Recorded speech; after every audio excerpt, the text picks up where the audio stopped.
여러분 안녕하십니까? 박병등 목사입니다. 오늘도 여러분들에게 하나님의 놀라우신 사랑과 은혜가 함께 하시기를 바랍니다. 여러분 기도 많이 하시죠?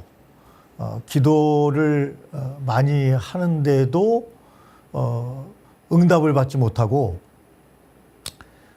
정답을 하나님께로부터 받지 못하는 그런 경우가 우리에게 왕왕 있을 수 있습니다. 왜 그럴까요? 구하라, 찾으라, 두드리라. 그러면 하나님께서 우리에게 주신다 하셨는데 구하고 찾고 두드리는데도 불구하고 응답이 없을 때가 있습니다.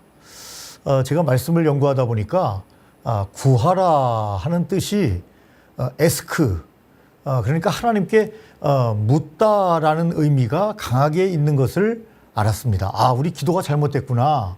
여러분 어떤 사람에게 무엇을 상담을 하려면 물어야 되지 않습니까? 물어야 답을 줄 거 아닙니까? 그냥 뭐 내 형편만 쫙 파노라마처럼 이야기하고 끝, 이게 아니고 그분에게 물어야 하지 않겠습니까? 그래야 그분이 거기에 합당한 정답을 이야기해 줄 텐데 하나님께도 그와 동일하다는 것을 깨닫게 됐습니다. 여러분 하나님께 기도할 때 물으시기 바랍니다. 하나님 어떻게 해야 되죠? 하나님 이런 문제가 있는데 제가 어떻게 해결해야 되죠? 하나님 응답을 주세요. 정답을 주세요. 하고 하나님께 물어야 하나님께서 그 물음에 맞는 답을 주신다는 거죠. 그래서 뭐 재밌는 말이지만 우리 유행가 중에 나 어떻게 라는 유행가가 있지 않습니까? 예. 뭐 나 어떻게 뭐 이렇게 시작되는 걸로 알고 있습니다. 나 어떻게, 이게 우리의 주제가가 돼야 됩니다. 하나님 저 어떻게 합니까? 하나님 저 어떻게 살아야 합니까? 여러 가지 문제가 있고 힘든 일이 있는데 하나님 제가 어떻게 해야 됩니까? 하고 물으면, 구하면 하나님께서 반드시 우리에게, 구하고 찾고 두드리면 하나님께서 반드시 우리에게 응답해 주신다 하는 것을 믿고 여러분 기도의 방식을 좀 바꿔보면 좋겠습니다. 내 이야기만 가득하는 것이 아니라 물론 주님은 우리 이야기를 들으시고 응답 주시는 분입니다. 그러나 우리의 기도 생활에 왜 응답이 없을까라고 궁금해하는 분들에게는 하나님께 묻는 기도로 기도를 바꾸시면 좋겠다. 그리고 주님의 응답을 기다리면 되겠죠. 구하고 찾고 두드리는 것처럼 끊임없이 하나님께 묻는, 그래서 응답받는 귀한 삶이 다 되시기를 예수님의 이름으로 먼저 축원합니다. 저는 그 어머님의 뱃속에서부터 교회를 다녔습니다. 그것을 우리는 모태신앙이다 그렇게 이야기를 합니다. 그런데 제가 중고등학교를 다닐 때 모태신앙은 조금 문제가 있다 이런 얘기를 들었어요. 물론 재밌는 얘기입니다. 네, 모태신앙이 된다는 거죠. 뭐 성가대 좀 하세요. 주일학교 좀 도와주세요. 봉사 좀 하세요. 그러면 모태, 이것이 모태신앙이다. 뭐 그런 말이 있었는데요. 여러분 저는 고등학교 때 은혜를 받고 이 모태신앙을 버리고 정말 주님께 늘 기도하면서 응답받는 삶을 살아가고 있습니다. 외국 사람들이 우리나라에 와서 놀라는 대학이 있다고 합니다. 무슨 대학일까요? 스카이일까요? 무슨 대학일까요? 그 외국에 특별히 유럽 사람들이 와서 놀라는 것은 바로 노인대학이라고 합니다. 노인대학을 보면서 야, 이 대한민국 사람들은 이렇게 나이가 들어도 끊임없이 무엇인가 배우려고 하고 무엇인가를 추구하려고 하는구나, 그런 도전을 받는다고 합니다. 여러분 주님 안에서 여러분들이 끊임없이 이렇게 좀 더 새롭게 기도하면서 우리의 삶을 살았으면 좋겠습니다. 여러분 성경에 보면요 힘의 종류에 대해서 많이 이야기하고 있습니다. 물론 영적인 힘, 기도의 힘도 강조하고 있지만 성경에 보면 신적 힘, 물론 이것은 영적인 힘을 이야기합니다. 또 삼손과 같은 초인적인 힘에 대해서도 말하고 있고요. 우리의 그 정신적인 힘에 대해서 말합니다. 또 육체적인 힘에 대해서도 말하죠. 나이가 60이 넘으면 근육 운동을 해줘야 합니다. 이 근육이 빠지면 건강을 신속하게 잃어가기 쉽기 때문에 육체적인 힘을 계속 유지하려면 근육 운동을 해야 된다. 뭐 그런 말이 있습니다. 어쨌든 육체적인 힘이 있죠. 또 집단적인 군사적인 힘이 있습니다. 여러분 다윗이 얼마나 힘들고 어려운 일을 많이 겪었습니까? 사울의 군대가 끊임없이 여러분 다윗에게 와서 특공대죠. 다윗을 죽이려고 합니다. 그래서 일부 특공대 대원들은 음식을 전폐하고 다윗을 내가 제거할 때까지는 음식을 끊겠다. 뭐 이런 특공대원들도 있었습니다. 군대의 힘이 있죠. 우리 대한민국은 군대의 힘이 굉장히 강한 나라로 그렇게 알려져 있는데요. 네, 군대의 힘이 있습니다. 여러분 그런데 이 다윗을 보면요. 나중에는 왕이 됐지만 또 선지자를 통해서 사무엘을 통해서 이스라엘의 왕이 될 것이다 라고 하는 계시를 미리 받고 있었지만 여러분 금방 왕이 된 것은 아니죠. 얼마나 힘들고 어려운 시절을 겪었습니까? 그럴 때 다윗은요 도망갔습니다. 도망갔어요. 여러분 너무 우리의 삶이 힘들고 어려울 때 여러분들도 도망가시기 바랍니다. 어떤 분들은 자살을 하거나 이런 극단 선택을 하는데요. 아니 도망갈 수 있는데 왜 자살을 합니까? 도망가면 되지. 다윗을 보면 제가 그런 생각을 했습니다. 다윗도 수없이 도망 다녔습니다. 아시지 않습니까? 그런데 하나님의 때에 그 사울의 수많은 군대를 물리치고 물리쳤다는 것은 직접 싸웠다는 것이 아니라 그들이 세월이 지나니까 이제 물러가는 거죠. 물론 싸운 적도 있지만 물리치고 이스라엘의 왕이 됩니다. 물론 사울이 죽은 다음에도 작은 족속의 왕으로 한정돼 있었지만 그러나 그는 주님의 말씀을 끝까지 마음에 간직하면서 결국에는 이스라엘 전체를 통치하는 왕이 되지 않습니까? 이스라엘의 두 번째 왕, 다윗 왕입니다. 이 다윗 왕도 힘이 없고 힘들고 어려울 때는 도망 다녔다. 그래서 제가 말씀드리고 싶은 것은 여러분들도 힘들고 어려울 때는 도망 다녀라. 그 얘기를 하고 싶습니다. 좀 쉬어라. 좀 마음을 좀 내려놓아라. 너무 그렇게 조바심을 내지 마라.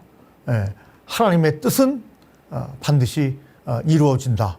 그런 말씀을 기억하면서 좀 여러분 좀 여유가 있었으면 좋겠다 하는 생각을 합니다. 어쨌든 군사적인 힘이 있고요. 또 경제적인 힘을 성경이 말하고 있습니다. 뭐니 해도 머니가 최고다. 뭐 이런 시대에 살고 있지 않습니까? 물론 뭐니 해도 머니가 최고는 아니죠. 네, 하나님이 우리를 오늘도 지켜주시지 아니하시면 우리가 계속 호흡도 할 수 없습니다. 이 땅에 더 이상 존재할 수도 없죠. 그렇기 때문에 그 말은 가짜지만 어쨌든 경제적인 힘이 있습니다.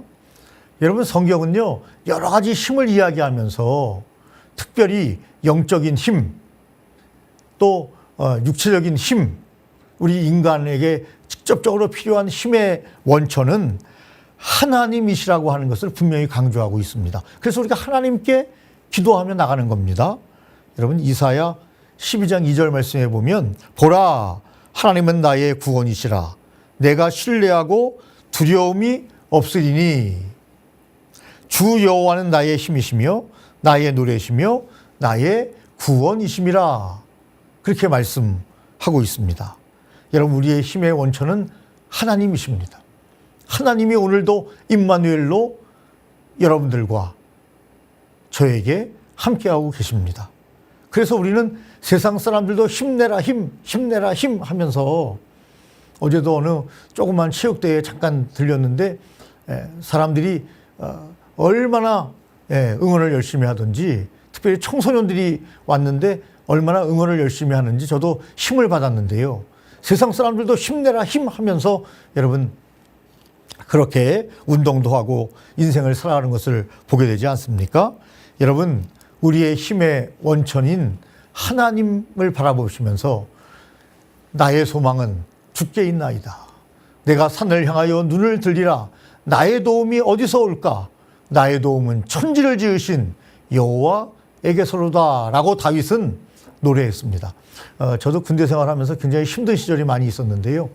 제 인생에서 가장 힘든 시절 중에 하나가 바로 군대 생활이다, 이렇게 저는 생각하는데, 그때마다 야산을 바라보면서 이제 막사 뒤에 산을 바라보면서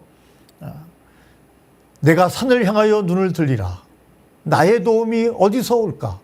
나의 도움은 천지를 지으신 여호와에게서로다. 이렇게 제가 말씀을 묵상했던 그런 기억이 지금도 새록새록 종종 납니다. 여러분, 우리의 힘의 원천은 하나님이십니다. 또 힘의 원천은 성령님이십니다. 힘의 원천은 예수님이십니다. 또 힘의 원천을 이야기하면서 전도서에 보니까 지혜다, 그렇게 이야기합니다. 여러분, 지식도 중요하지만 지혜가 얼마나 중요합니까? 여러분, 지혜 있게 판단하고 지혜 있게 우리의 인생을 살아야 할 것입니다. 그러면 힘을 가지는 방법은 무엇인가? 이사야서에 보니까 하나님을 앙망하는 자는 여러분 힘을 얻는다고 했습니다. 여호와를 앙망하는 자는 새 힘을 얻으리니 독수리가 날개치며 올라감 같을 것이요 다름질하여도 곤비하지 아니하겠고 걸어가도 피곤하지 아니하리로다. 하나님을 바라보시기 바랍니다. 하나님을 의지하시기 바랍니다. 다윗처럼 끝까지 실망하지 말고 하나님을 의지하시기 바랍니다. 말씀드린 것처럼 끊임없이 주님께 물으시기 바랍니다. 기도하시기 바랍니다. 또 여러분, 우리가 힘을 가지는 방법은 믿음입니다. 예수님께서 끊임없이 말씀하셨죠. 믿음대로 될지어다. 믿음대로 되라. 여러분, 왜 예수님께서 제자들에게 꾸지람을 하셨습니까? 잘 아시는 대로 믿음이 없었기 때문입니다. 믿음이 없는 그들을 바라보면서 믿는 자가 되라고 말씀하셨습니다. 여러분, 우리가 힘 있는 신앙생활, 힘 있는 일상생활을 하기 위해서는 믿음을 가져야 합니다. 믿는 대로 되게 하시는 주님을 바라볼 때 우리가 실망하지 않고 낙심하지 않고 끝까지 승리하는 삶을 살아갈 수 있는 것입니다. 또한 청결함을 얻어야 한다, 그렇게 말씀하셨어요. 그러므로 의인은 그 길을 꾸준히 그 길을 가고 손이 깨끗한 자는 점점 힘을 얻느니라. 여러분, 어떤 사람이 힘이 있는 사람입니까? 순결하고 정결하고 깨끗하고 정직한 사람, 이런 사람이 힘 있는 사람입니다. 우리가 가끔가다 정치인들을 보면 얼마나 힘들어하는 그 시기를 만나는지 모릅니다. 왜 그래요? 깨끗하지 않으니까. 깨끗한 사람이 힘을 얻는다고 성경은 우리에게 말씀하고 있습니다. 여러분, 그런데 이 힘이 소멸되는 이유에 대해서 성경이 말씀하고 있는데요. 왜 힘이 소멸될까? 왜 탈진할까? 왜 꿈과 소망을 잃어버릴까? 여러분, 물론 우리 육체가 굶주릴 때, 그래서 의식주는 굉장히 중요한 거죠. 주님께서 그래서 광야 생활할 때도 만나를 주셨죠. 메추라기와 만나를 주셔서 이스라엘 백성들에게 일용할 양식을 주시지 않았습니까? 여러분, 굶주릴 때 소멸될 수 있어요. 육체적으로 말하면 우리가 노쇠해지면, 나이가 이제 65세, 70세 이렇게 되면 힘이, 당연히 육체적인 힘이 소멸될 수밖에 없습니다. 그런데 성경에는 힘이 소멸되는 이유를 말씀하면서 죄악으로 인하여 힘이 소멸된다, 그렇게 말씀하셨습니다. 그래서 우리가 늘 주일날 교회에 가면 제일 먼저 회개하지 않습니까? 주님께 우리의 잘못을 고하고 다시는 그 길을 가지 않겠다라고 하면서 주님께 회개하지 않습니까? 죄악으로 말미암아 우리의 힘이 점점 소멸된다고 성경은 말합니다. 또 육체적으로 너무 방종하게 되면 힘이 소멸된다, 그렇게 말씀하고 있습니다. 그러므로 여러분, 우리가 힘을 더 새롭게 하기 위해서 언제나 힘의 근원이신 주를 앙망하고 성령님을 의지하고 정직한 영을 새롭게 해달라고 늘 기도하면서 깨끗하게 살아가면 우리가 청춘처럼 젊은이처럼 힘있게 살아갈 수 있고, 영적으로 우리가 힘있게 살아갈 수 있으려면 주님께서 우리 말씀을 통해서 속사람을 새롭게 해라. 그러므로 우리가 낙심하지 아니하노니 우리의 겉사람은 낡아지나. 우리의 겉사람은 다 낡아집니다. 저도 20대가 있었고 10대가 있었습니다. 그러나 우리의 속사람은 날로 새로워진다. 여러분, 속사람, 영적으로 우리가 본 어게인하고 우리가 다시 중생하고, 그리고 주님 안에서 우리가 새로운 길을, 영생의 길을 향해서 가고 있지 않습니까? 이 새 사람을 입으려면 여러분, 속사람이 새로워져야 된다. 영적인 사람이 되어야 한다. 예수님을 잘 믿는 믿음의 사람이 되어야 한다. 그렇게 말씀하고 있습니다. 마지막으로 힘의 근원, 힘을 새롭게 하기 위해서는 여러분, 마음입니다. 마음이 무너지면, 여러분, 영적인 사람도 마음이 무너지면 여러분, 영적인 힘까지 잃어버리는 경우가 종종 있는 것을 발견하게 됩니다. 여러분, 마음을 새롭게 해야 합니다. 마음을 세상적으로 말하면 단단히 먹어야 합니다. 옳은 길을 간다면 누가 반대해도, 많은 사람들의 말이 있어도 여러분,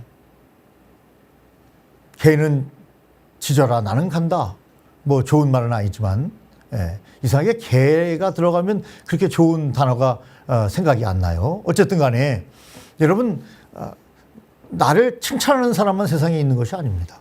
또 칭찬하는 사람만이 나를 발전시키는 것도 아니에요. 그런 의미에서 마음을 늘 새롭게 해야 되는데, 로마서 12장 2절 말씀해 보니까 너희는 이 세대를 본받지 말고 오직 마음을 새롭게 함으로 변화를 받아